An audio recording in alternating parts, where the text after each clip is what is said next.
No, wait, the last bottom line. Interesting. In Hebrew, how do you say a person goes bankrupt? Not in Hebrew. No, seriously. Poshet regel.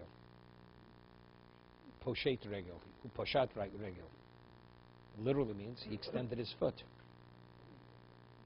So Rashi explained, because the Gemara is going to say like this, listen to this. Haposik mos lechosno. A person, the father of the girl, says to his future son-in-law before they get married, I commit to give you so much money. Okay? I mean, upon you go to chuppah, you get so much money. Upashalo regel. And then afterwards, he extended his foot. Well, no, so Rashi says, why is that? You know what he says? I mean, he told him, go take a hike. Here, in this context, doesn't mean necessarily he went bankrupt. He chose not to pay. You see, Rashi said one interpretation, it's like a person has mud on his foot. You put out your foot to the man and say, could you please take you want to get paid? This is what you could take. You could take the mud. Take the mud off my foot. Okay? So so what does the son? The son was no fool. He says to father-in-law, you keep your daughter. So what does it say? Teshav achatal ben rosha. Then until he comes across with the money, she sits till her hair turns gray. The husband has a right to say, look, you committed yourself. You want to marry your daughter. It was contingent. You give me so much money. You don't? Teshav achatal ben rosha. We're not speaking about where, so here it doesn't mean he went bankrupt. He had the means. He chose not to. He says, I'm not gonna bend over backwards to pay. He says, no problem. You don't pay? Your daughter's going to sit till she's going to become an old maid. Not an old maid, an old woman. This is before the chuppah. Adman Omer, Yecholi Shetomar. No. She has a right to say, Ilu ani pasati latzmi. Eishe v'achtal ben roshi. He says, if I would have accepted, if I would have obligated myself, and I chose not to give you, okay, so I could be blamed. But here, Achshav Sh'aba Posak, my father's the one. Mani Yechola, what am I? I have no control over my father. So if I have no control of my father, why should I be a victim? That I should end up a woman that could never get married because she's locked in? Okano, so Pator, she says, look, either marry me or give me a get, let me go. Because I can't be faulted. She says, if you want to fault me, if I created the problem. I didn't create the problem, my father created the problem. That's Admon. That's what Admon says. The Chum say no. They could tell the woman, sit forever. Omar, Rebbe Gamliel, Rani is Divrei Abban. Rebbe Gamliel says, I understand Admon's position, meaning Admon's position is a more correct position. And the Gemara is going to say, whenever Rebbe Gamliel says, I see Admon's position, we rule this way. Even though we say, Yochid v'Rabim, Halchu Rabim, a minority opinion versus a majority opinion, we always follow the majority. But because Rebbe Gamliel says over here, Rani is Divrei Admon, we follow Admon's position. So they say to the husband, you either marry her or let her go. He can't hold her up. You have it? On many things. Admon said a number of things. No. He said a number of things. So there's nothing. He says, I agree with Admon in this case. Yeah, good, separate. Multiple things, he says. I agree with Admon's position. Doesn't make a difference. Rebbe Gamliel said they have still more right. Admon is more right regarding this particular case. No, so the Gemara is going to say, whenever Rebbe Gamliel says that, we rule like Admon. We rule like Admon. We're going to have, the Gemara here is going to say it. No, so Tosa said earlier, even though Rebbe Gamliel said it, because even Admon really didn't argue. It was only a question, what was proper, what was not proper. Yeah, that was Tosis. Remember the case where there wasn't enough, the state, there wasn't enough to cover the boys and the girls. So Admon says, because I'm a zocher, because I'm a male, I should lose out. I'm an heir. On the Torah level, I have a right to inherit everything. So he said, Rodnis and Divrei Admon, over there. So over there, Tosis explains, but yet Tosis asks, we don't rule like Admon. We rule that what? If there's only enough assets, the girls can get it. Not like Admon says. So in that, Tosa says, what Admon was saying, he says, I agree with you, but it's difficult to hear it, right?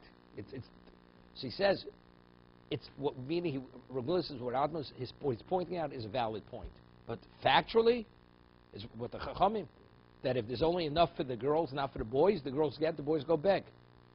Okay, but over here, this is something else. Do you force them to give a get? Don't you force them to give a get? Run is Divrei Admon. You can't fault her. She didn't obligate herself. You force them to give a get. Either marry or give her a get. Let her go. Okay, Mastis Lo Ki Aitano. We have another version of where Admon and the Chacham argue. Listen to this. The Tanya. Om Reb Yosef Yehuda Lenechu Admon v'Chachomim ala posik mos lechosno. Poshet lo as a regel. He says they don't. If the father is the one who obligated himself, Admon and the Chacham don't argue. They both agree. Shecholi shdoma abba posik olai mani yichol lasos. No, so therefore even the Chacham agree. If the father obligated himself and he doesn't come across, you say to the husband, look, it's not her fault. Everybody agrees. Either give her a get or marry one of the other. Alman nechel, where did they argue? Al sheposko he al atzmo. Here, she obligated us. She was an adult. She says to the man, you marry me, I will give you so much money. And he goes, they have the kedushin, comes to the chuppah, and the woman says, I'm not giving it to you. So then the chum says, you know something? If that's the case, you'll stay an old spinster. You'll sit there till your hair grays. Okay?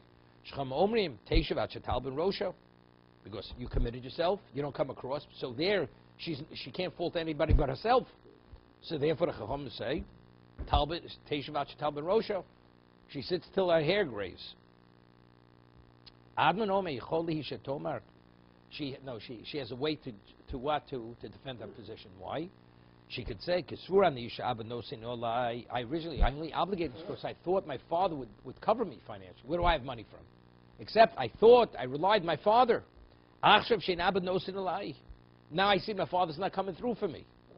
I can't force him. Originally I counted on him, and he's not coming through.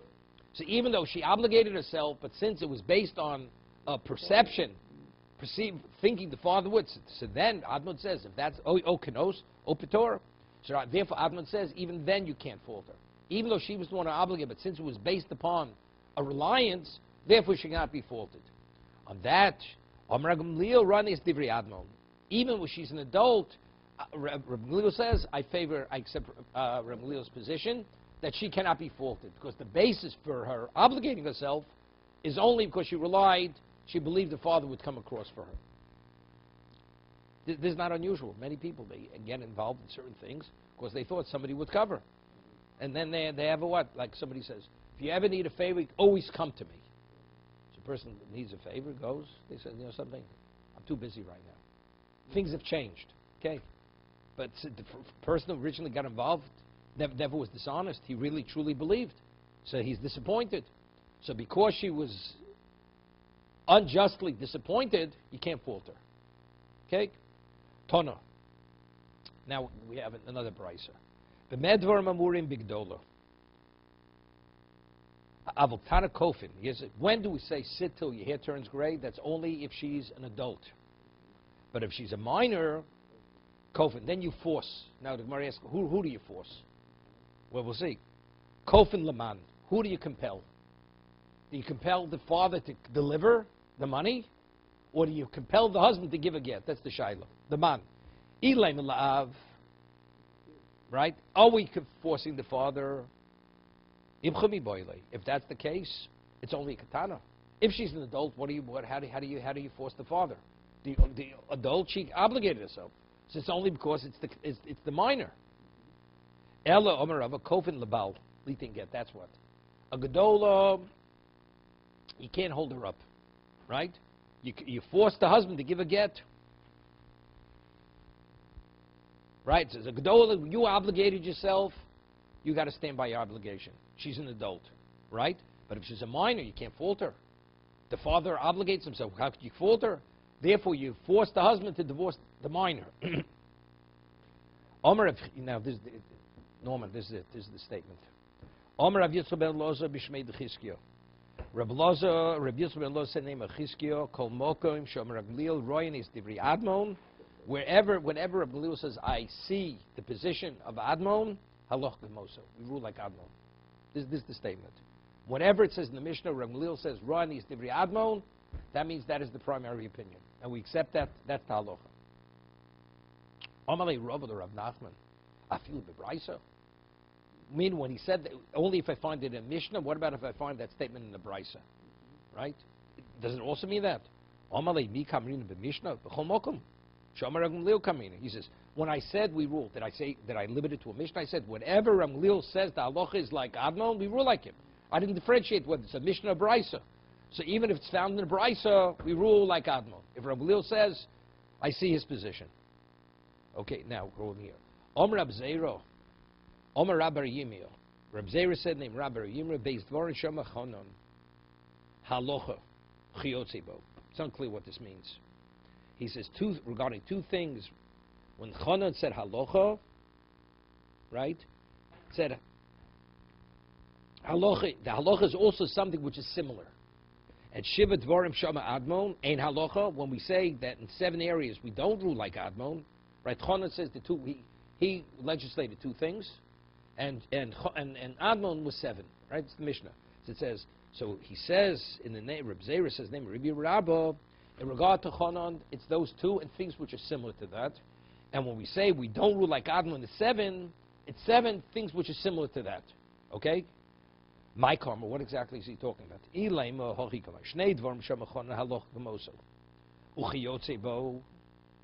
And means and things which are similar to that. Meaning that we don't rule like him, and things which are not similar, meaning that we don't rule. And the 7, the halachas ain't halacha kamoso, and that he says it can't be. You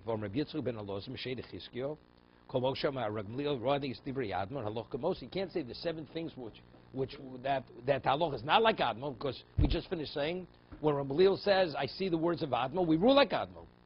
So we can't mean to say that when Admon says it, we don't rule like that, right? Because Rabbi Leil says I see the words of the position of Elochi Kamar.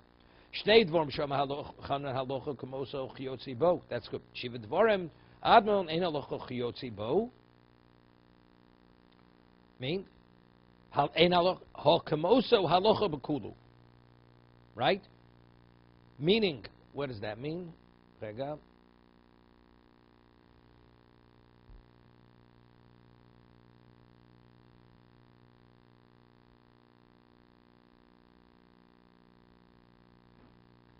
Ein halacha. So what has he interpreting this? 1 second. Shnei dvarim shama chanan halacha kamoso uchiyotzibo. That's shiva dvarim shama admon ein halacha. Regarding the 7 that I say we don't, chiyotzibo hakamoso halacha bekudu. Things that are similar, not, but what we do say, then we rule like all of them. Omar Yitzchak bar Lozim sheichiz kol mokum shama Ramlei Rani is divri admon halacha kamoso. Omar ein, lo Omar lo. There's nothing similar. It's those particular things. Shnei dvarim shama chana halacha kamoso yotzi bo. Shiv dvarim shama admon yesh mehen halacha kamoso yotzi bo. Certain of those 7, certain we rule like him in things which are similar to them. Yesh mehen she'ein halacha kamoso yotzi bo. And others, where we say halacha mean like this. The others could be not. But where he says we rule like in this, it means that and nothing else, which is even though it's similar to that. Yeah? Again, he said 7 things. Some we rule, some we don't. But we rule, yes, even things that are similar. But the things which Rabbi Leo says, I see the words Admon, it's only that and not things that are similar to that. Not similar to those things. Okay? Here? But the other is not. It's that and not others which are similar. Okay. Next mission, interesting. Shiloh. Here. Norman, I want you to become a very astute businessman here. Okay? Okay. Look, it says a malach can only do one thing at a time. A human being has greater capacity than a malach. My doctor's an angel. Oh, that's a problem. That means he's limited. Okay. Orel asoder. Listen what happens over here. What happens? A person has a deed on a field, yeah? And let's say Reuven sold the field to Shimon. Levi sold the field to Shimon. You listening? Levi sold the field to Shimon. So on the deed you have 6 witnesses. Who signed on the deed? Reuven. He was one of the witnesses. So after Shimon buys the field with Reuven's signature, Levi sold it to him. Reuven comes and says, you know something?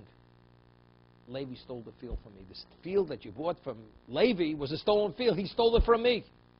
So they said, what do you mean he stole it from you? You signed on the deed. So your signature on deed is an admission that he's not a thief, that Levi didn't steal the field from you. Because if he stole the field from you, how did you sign on the document, on the deed? You got it? Seemingly, right? So listen. A man comes and he with a claim the field is his, and he signed on the deed that the purchaser bought it. He says, your seller was a thief. So if your seller was a thief, how did you sign the document? Be'ed, Adnan Omer, Hasheni Noach Lo, Varishan Koshmenu. Hear this? Adnan says, he's believed. Why? You know what he said? He says, Levi stole the field. He was the thief. But you realize, Levi's a tough guy. If I go to court to Levi, I'm going to lose. So what did I do? He sold the field to Shimon. Shimon is an easier guy. Even though I signed. So the signature is not an indication that I admitted that the field was Levi's. I only signed it to get away from Levi so I could take Shimon to court and claim the field. You know, it's like you got to use a mafia person. Right. You know? Regardless of all the proofs you have, you don't want to go to court with that kind of person. Now the mafia sells it for a profit to somebody else. And you sign on it because you want it to be transferred from the mafia to a regular person. Now you go and make your claim. They say, but you admit it. No, I didn't admit. I only signed because I wanted to get it away from the mafia. So the signature on the deed is not an indication of admission that Levi was the rightful owner. Right? Because others say, how does Baldin made it? If I make an admission that the money's not mine, we accept it. No, but over here, since there's a reason why he would do it, that's Admon. Chomomrim, no. Ibir es chuso. By signing on that deed, he forfeited his right, because that's an admission that Levi was a credible owner. Because otherwise, how did you sign the deed? Yeah. Also, simin la'acher, ibir es chuso. Now, what about if he made it a simin la'acher? Let's say in the document said, you know, very often the person sells a field, he identifies which field. How do you know, today, every field has a number in the land office. So you know which piece of property he's selling, right?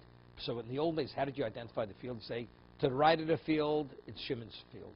To the left of the field, it's Levi's. To the north is Yehuda, and to the south is Yisachar.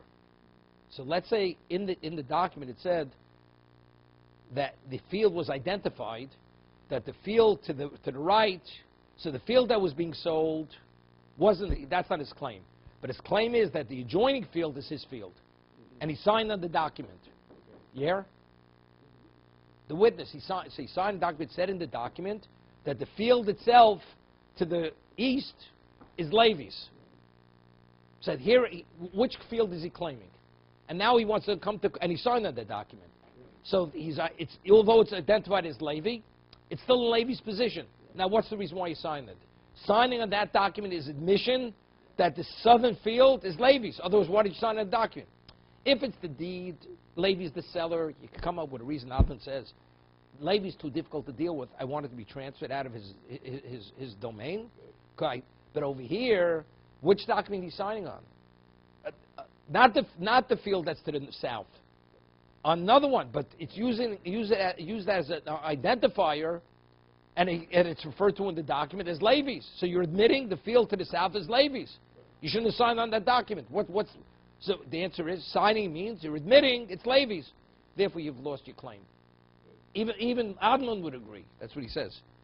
What about also simin la'acher, ibir es chuso? There he forfeited his right. He has no claim any longer. When he signed, let me ask a question now. Interesting shayla. Interesting question. If a person has a monetary, let's say a loan document, and you want to collect with it, or let's say you have a deed, and somebody says, you know, what are you doing if you present the deed? You know, the one, because the person says, I'm the original owner.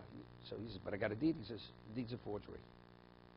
So how does the person who has the deed protect himself that the original owner can't claim it's a forgery? And because if you can't locate the witness, you have a problem. So how do you prove that the document you have is an authentic document?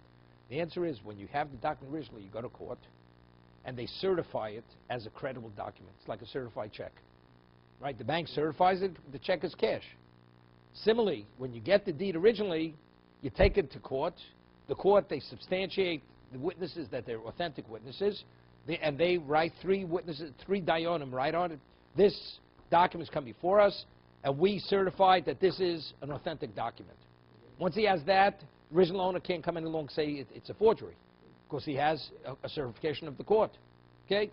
Now, when the dayanim write that certification, do they have to read what it says in that document? What are they attesting to? That the signatures are not forgeries. They don't have to test anything, so they don't have to read the document.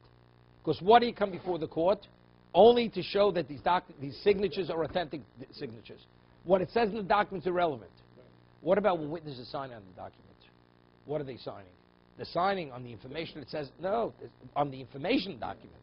So we're going to make a differentiation. Let's say you had a deed, and it identified the location. To the right, to the north is Levi's, to the left, to the south is what's his name? Is Judas. And then afterwards, and the person's a dayan, and now he substantiates the document. Could he come later and say, that field was stolen? But she said, but you certified the document that to the south is Levi. When the dayanim certified that, they don't read the information document. So therefore, it's not an admission. If you're a witness, you don't sign unless you read what it says in the document. You saw it said in the document, Levi. So if it was Levi's field, how did you sign that it's Levi's field if you claim Levi's a thief? So that's an admission. It's not that it is Levi's. But if you're signing as a judge, that's you're certifying the signatures. You don't have to. The dayan doesn't read what's in the document, because the forgery is an issue, not the information, but the signatures. So that's how we make the differentiation.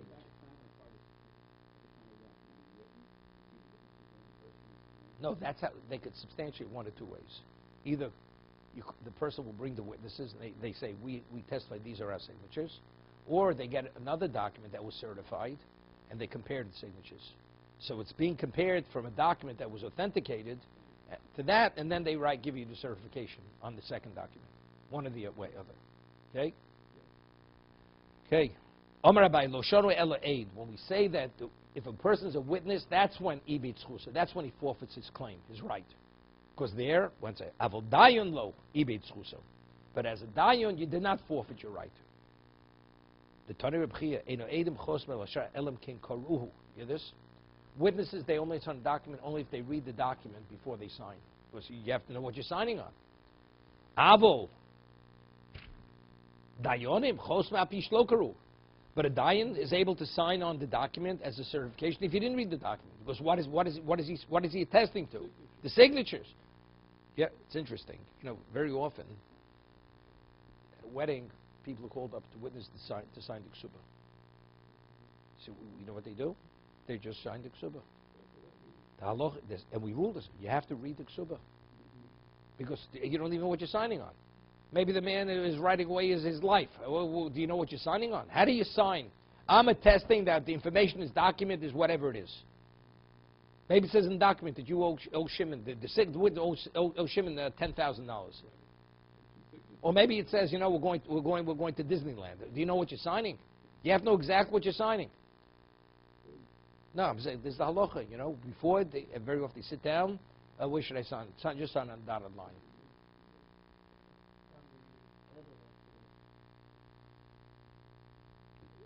But the evidence kosher. But l'chatchila, the proper thing, the witness, you say, well, if somebody you give a person out, he doesn't even understand the language. Even if he reads the words, he doesn't know what the words mean. So, okay. But the right thing is, if you can be called as a witness, you should do some homework and research and understand what, and then when you read it, you'll understand what you're reading.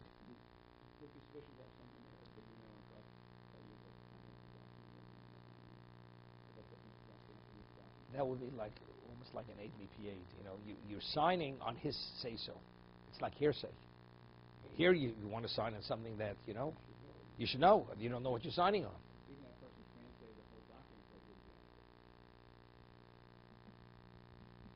I'm not sure. If it would be maybe if two people would translate it, so then you have witnesses. I'm not sure. Not sure. So one always, unless there's a divorcee or widow and a regular ksuba, two, a virgin and a non-virgin ksuba. It's a different amount of money. Yeah, that's it. Yeah, they're identical. Yeah, yeah, yeah. No, sometimes a person would have he would add, he would obligate him to do more. In those days, we spoke about the woman bringing assets into the marriage. That was recorded in the Ksuba. You know, it was appraised, and it says she brought so much assets, and of course he has to reimburse her. He has to return it if he dies or he divorces her. So that's Lichtitzon Barzel. That was in the Ksuba. Okay. Today it's not. It's less complicated. Those days, you know, there were many things that were added in addition to the regular text that it says. I was going to say something. I think what I was going to say. Yeah. See, it's interesting.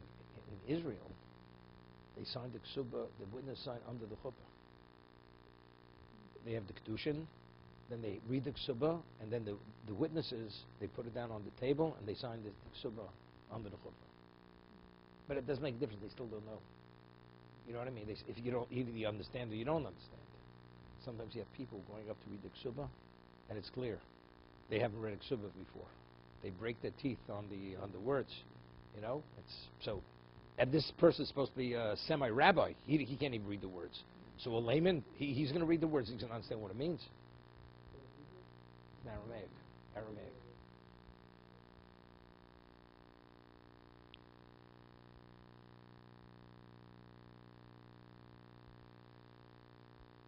Yeah. Further. Omra Abaye.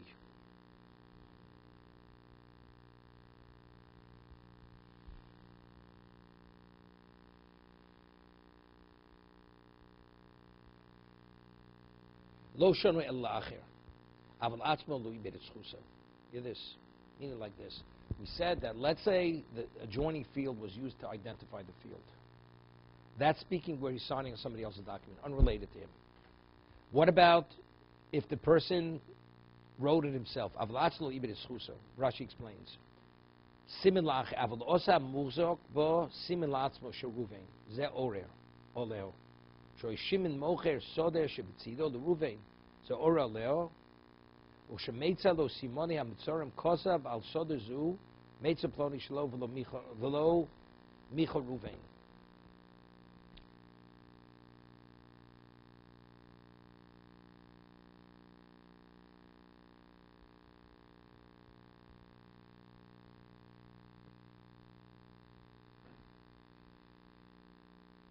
How does he explain that? How does he explain this piece?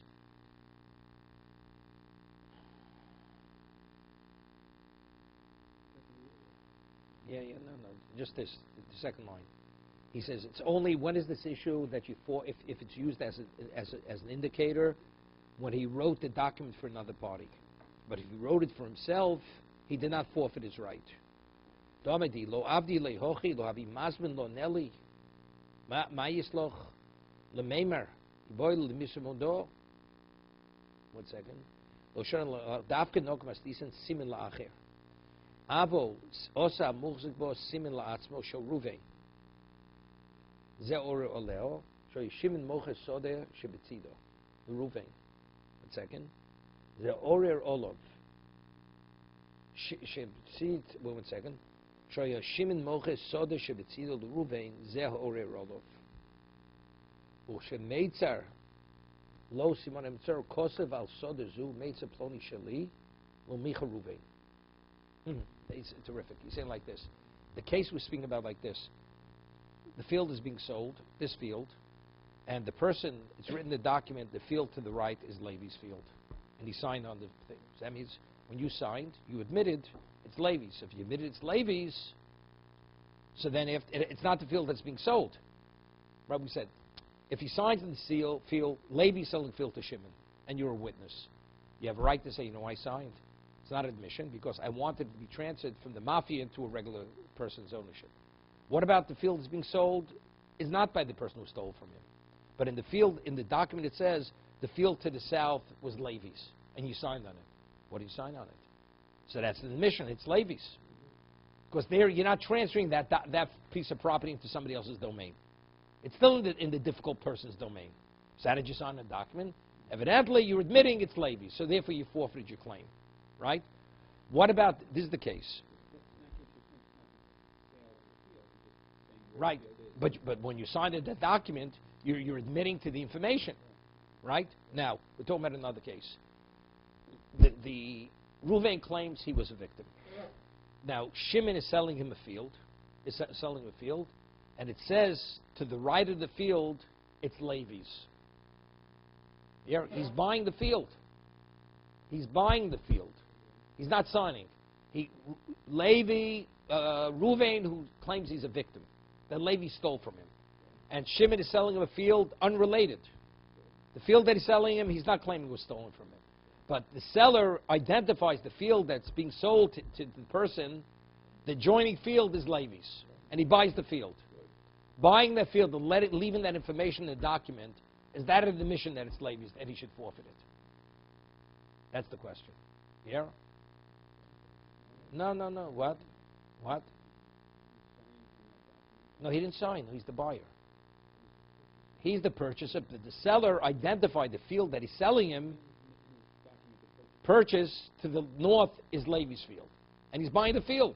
Well, if you're buying the field and the information says it's Levi's, that means you admitted it's Levi's. Is that admission? So, no, it's not admission.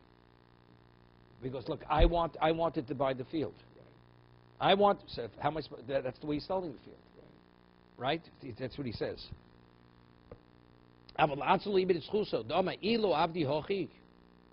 He says, because if I wouldn't accept the text of the document, now he wouldn't sell me the field. The man says, look, I have to be clear which field I'm selling you. So therefore I have to give all the identifying information. And I want to buy the field. So therefore, why did I remain silent? I remained silent because of what? Because I wanted the field. There we're talking about he signed. Who told you to sign on the document? Right? You want to be a witness. But being a witness means you're admitting that the field is Levi's. You shouldn't have signed. What about I want to buy the field? And the seller chose to call the field, adjoining the field, Levi's. If I would have told him, I don't want that in the field, he said, then I'm not selling you the field. The seller said, I'm not selling it to you. So therefore, he's forced to accept the field. He's to remain silent. Smar says, yes, hear this. He says, he says, so what can you say? He said, you know what he should have done? He should have gone before two witnesses and says, I'm making a disclaimer that although I'm buying the field where in the information document says to the north is Levi's, it's not true. So there you're going on record that it's not true. Meaning, the seller wants the information in the field because he wants to be clear which field he's selling you.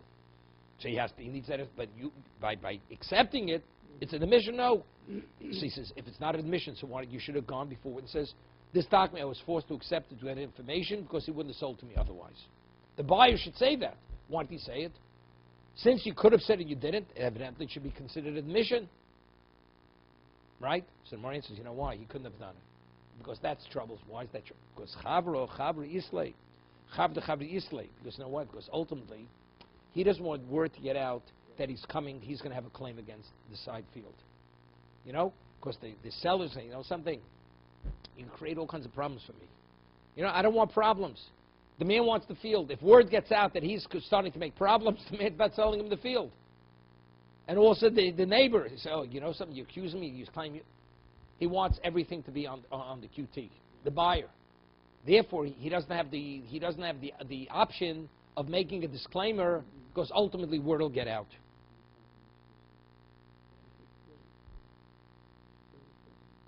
It's kind of troublesome to me because who's on the right is what information is that identifies the field. And I said, from the seller's point of view, he says that the other right is Levi's and it's not Levi's field.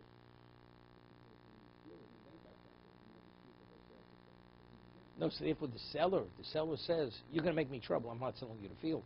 You want the field, I'll sell it the way I'm identifying it. Right? You don't like the way I'm identifying it, so don't buy the field. If the buyer would say to the seller, I want you to alter the information in the field, he says, I'm not altering it. This is the text because I want to make clear which field I'm selling you. And since my neighbor to the right is Levi, that's the identifying factor. He said, but I got a problem. So don't buy the field. That's what the seller say to the buyer. So he has to keep quiet. So the question is, but he has a way that he should at least go to witnesses quietly and say, by the way, you know something? The field to the right is what? Therefore, it's a problem. What happened? Where's going to get out? We'll get back to the seller before the deal is done. And say something, I'm not doing the deal. So therefore, he has no choice but to remain quiet. So therefore, buying it with that information is not an admission that it's Levi's. Okay, good. No, it's in the document of sale. Sure, I'm selling you. Today we have an address. Number so-and-so, that's what if somebody's selling a person a lot? Right? So you have to identify, where's the lot? The lot has no address. Right? So you say the lot to the north, that belongs to Levi. It's recorded in the land office, it's Levi's. Okay? But if you got title insurance, you go after Levi and show that it's not Levi's.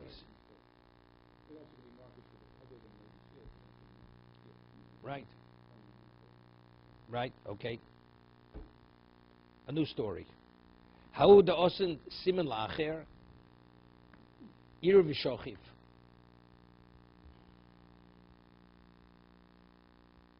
Yeah, what happened? A person who used it, he identified the field for a third party. Yeah? Meaning, Ahu the osa simen la'acher. Ir v'shochiv. That's the case where we say if you go and you sign on a document where this document used the field to sell to a third party. You're not the buyer. So you say, why did you sell it? So we said the signing is an admission that it is Levi's, right? V'shochiv, hear this? And he died.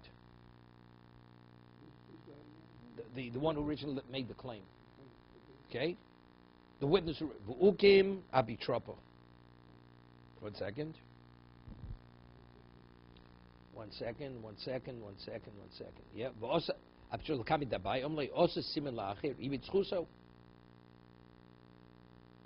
Wait, he made a claim before he died, and now the heirs, the one who died was the one who the claim was against. Yeah? No.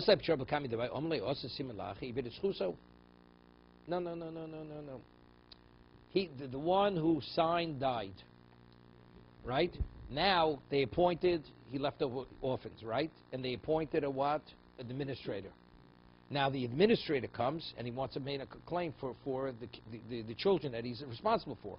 Amalei Abai. Abai says to the administrator, the executive of the court, no, that he signed on that document, the father forfeited it. So therefore, the kids have no claim to the field. Right? That's what Abai said to him. Right, because the father signed the document where that field was identified as Levi's field.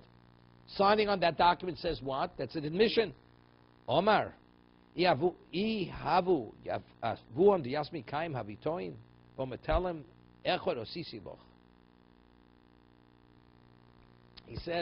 if the father of the children would have been alive, he would have said,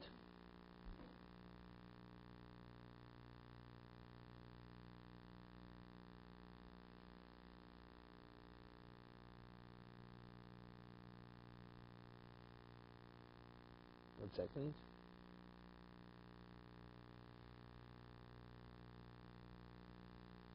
Look, let's see, he says the field to the south or to north was Levi's, signed on it. Now, the question is, how much of the field? A field is minimally one row. So, he could say, everything to the south up could go till there. So how much am I admitting is Levi's? Is it the full field or it's only Telem Echad? Right? That's what he could say. I'm not admitting the whole field. To the south, good. That's what he's saying. He's saying if the father be alive, Ihava Abu Kayum, Haviton Vom Telem Echad Asisi Loch. Oma Le Shabakamri, Domri Bo Imtoan, Oma Telem Echad Asisi Loch Nemon. You hear this? So then, if he would say that, he's believed. If the father doesn't forfeit it, let's say he would have come back with a claim. When I signed, I only admitted that one strip was Levi's, but the thing is 20 acres. So 20 acres minus a strip is mine. 1 strip is Levi's. Because we want to know what exactly did he admit. So he says, Zil havle mios telem echod. Have yolov richba dedikli. On that piece of strip of land, there were a row of palm trees. Omalei hava bun kayim haviton vama chazarti lokachti mimenu. If the father would be alive, he says, you know something? He repurchased the palm trees from him. What does it mean? He repurchased it. Sure, it's the chazlak la'acher shosisi simin bishmo. Neman the pesha osu beshi itir. Achshi shein mishoy shalo v'nigzlei meno ein zeh schus v'osu telem el al piv zeh osu simin la'acher lakachti.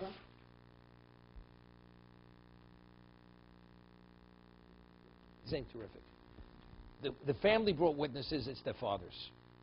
But if you have Hodos Baldin, if a person makes a admission, let's say 2 people say somebody's owed money, and he makes an admission that he doesn't owe him, that so-and-so doesn't owe him money.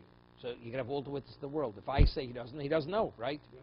So listen to what's the story say. He signed a document, which is the admission that so-and-so, it's so-and-so's land. The family brought witnesses, it was their fathers. So the court says, it's irrelevant what your family says. But your father signed, he admitted it's not his. But let's say the father says, I repurchased it. Right? Repurchased it. So he says, because since you have, the witness is saying it belongs to Levi. It belongs to the person who signed. So those witnesses, if you wouldn't have the signature, right? Levi has no proof it's his. Right. Levi has no proof it's his. Right? So now, and the father, so if the father himself comes with a claim and says, the field you have is mine. They said, but you signed on it. Let's say he would say, I repurchased it from you. He would be believed. Why would he be believed? Because he has witnesses, it's his. The only reason witnesses have no value is because he says, it's his. But now, what about if he says, now I repurchased it? So it's not a contradiction anymore. It's true. I sold it, but I repurchased it. He